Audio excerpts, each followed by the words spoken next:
नमस्कार उत्कल 24 न्यूज को आपण मानक स्वागत। सौम्यश्री को श्रद्धांजलि जणाइबा सह प्रतिवाद प्रदर्शन कले करंजिया महाविद्यालय एबीवीपी छात्र छात्री।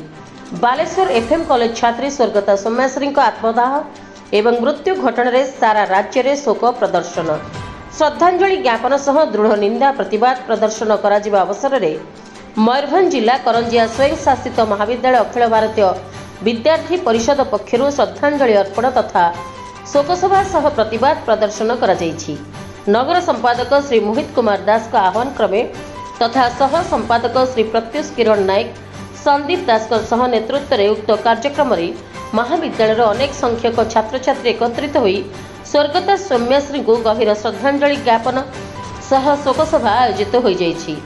ए अवसर में छात्र छात्री उक्त घटनार दृढ़ प्रतिवाद करने सह दोषी को कठोर दंड दे परिवार को न्याय प्रदान कराजिबा एवं छात्री सुरक्षा को सुदृढ़ करी आगामी दिन में एभली घटनार जेपरी पुनरावृत्ति न हुए एहार प्रमुख दाबी रखिथिले।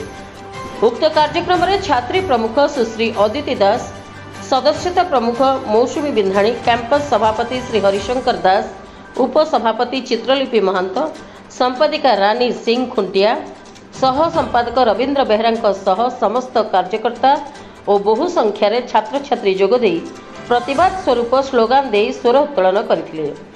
मयूरभंज जिला करंजिया दिनेश कुमार का report Utkal 24 news. Dream it, live it, love it with GLR Infra. 2 BHK, 3 BHK crafted for you. Sophistication, comfort and a perfect view. GLR Infra. We craft your dreams.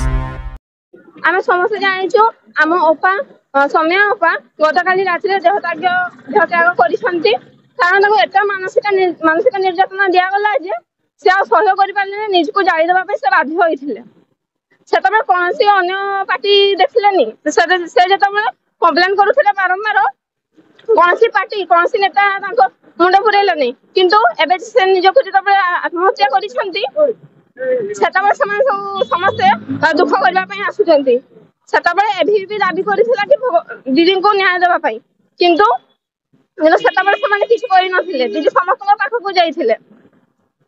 आमर दाबी यह जे दीदी को उपयुक्त न्याय मिलू जो नेता जो सरकारी कार्यकर्ता एथिरे शामिल होती अध्यक्ष समीक्षा और एचओडी जो पार्टी मिछ दुख देखा जो मैंने साहय कले उपयुक्त दंड मिलू उपयुक्त कार्यानुष्ठान ग्रहण करा जाऊ।